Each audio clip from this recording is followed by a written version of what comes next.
Oh, Miss Philippe Mikos, you have the floor, please.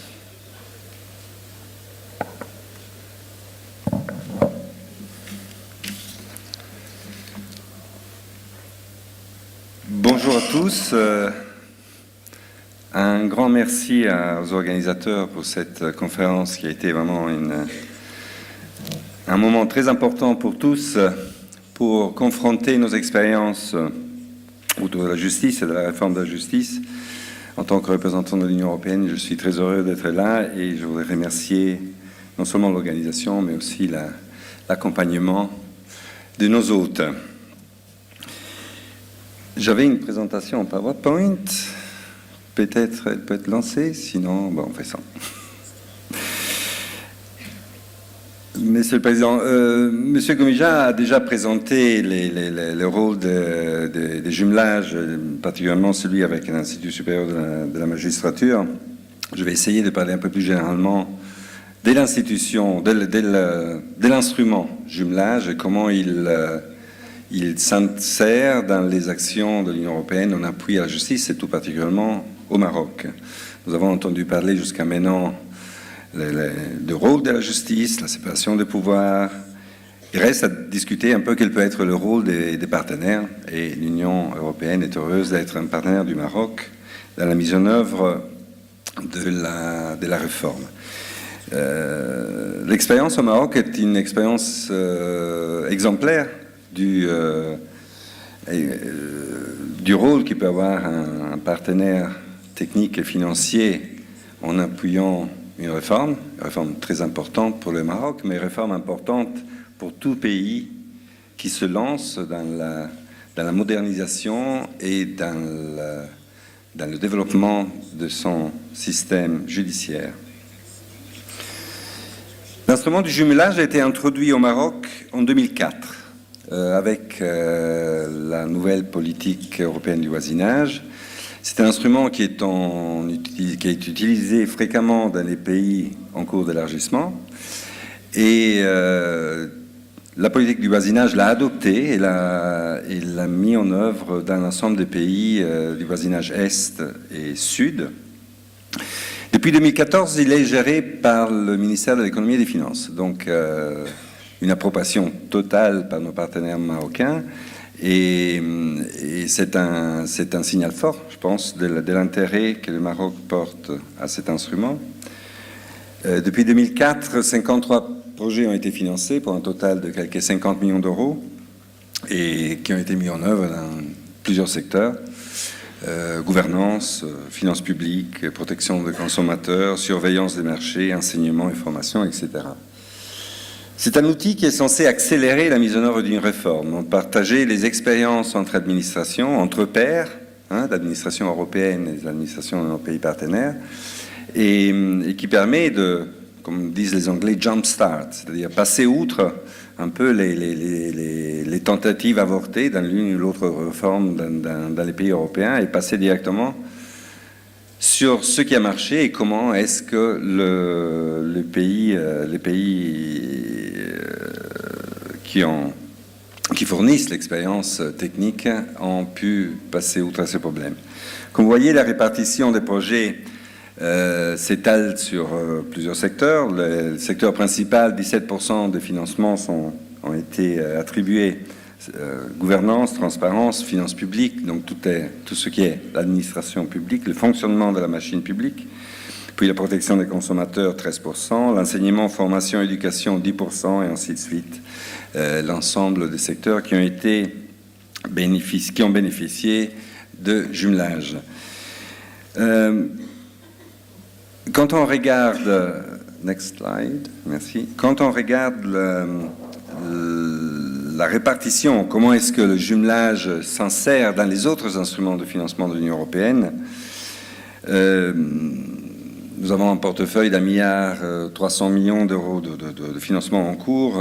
Là-dedans, 827 millions, ce sont des appuis aux réformes sectorielles. Ce sont largement des appuis au budget de l'État qui sont accompagnés, dans lesquels le jumelage est un instrument complémentaire. Donc, à côté du financement au budget public pour la mise en œuvre de réformes, nous avons donc d'assistance technique, les jumelages et d'autres projets dont je vais vous parler tout de suite pour le cas du Maroc. En 2013, le Maroc lance une réforme ambitieuse. C'est la charte de la réforme de la justice qui est mise en place. Les axes principaux, vous les connaissez, il y en a 6. Parmi ces 6, il y en a 4 particulièrement qui sont appuyés par des projets financés par l'Union européenne. C'est la consolidation de l'indépendance, renforcer la protection des droits de l'homme et des libertés, améliorer l'efficacité et l'efficience de la justice et moderniser l'administration judiciaire. Il y a un programme d'appui de 75 millions. Là-dedans, 65 millions, c'est de l'appui budgétaire, et 10 millions, c'est ce qu'on appelle, nous, l'appui complémentaire, c'est-à-dire qui inclut les jumelages, assistance technique, et aussi des projets comme projet Himalaya, mis en œuvre par l'UNICEF, ou l'appui à la formation des magistrats et des fonctionnaires des cours et des tribunaux, qui est mis en œuvre par la CEPEJ du Conseil de l'Europe. Quels sont les axes de notre appui? Renforcement de l'indépendance de la justice, donc on appuie le Conseil supérieur du pouvoir judiciaire et on suivi de la collaboration entre le pouvoir exécutif et le pouvoir judiciaire en respectant la séparation des pouvoirs. Améliorer l'accès au droit et à la justice, donc rationalisation de la carte judiciaire, renforcer la disponibilité de l'assistance judiciaire et améliorer l'utilisation du fonds d'entraide familiale, facilitant les conditions d'octroi. En ce qui est de la protection judiciaire des droits et des libertés, c'est l'enregistrement audiovisuel des personnes en garde à vue, la réduction de la détention préventive et favoriser l'utilisation de peines alternatives à l'emprisonnement. Et finalement, pour l'augmentation de l'efficacité et de l'efficience de la justice, la qualité des décisions judiciaires, réduction des délais de traitement des dossiers, et informatisation des juridictions. Donc tout ça, c'est ce que l'appui budgétaire regroupe comme indicateur de résultats. Donc ce sont les résultats que nous suivons avec les ministères de la Justice, avec les partenaires marocains dans la mise en œuvre de la réforme. Au sein de ce programme, il y a le jumelage avec l'Institut supérieur de la magistrature, dont l'objectif, c'est d'accompagner la modernisation et la réforme organisationnelle et la mise à jour des curriculums de l'Institut.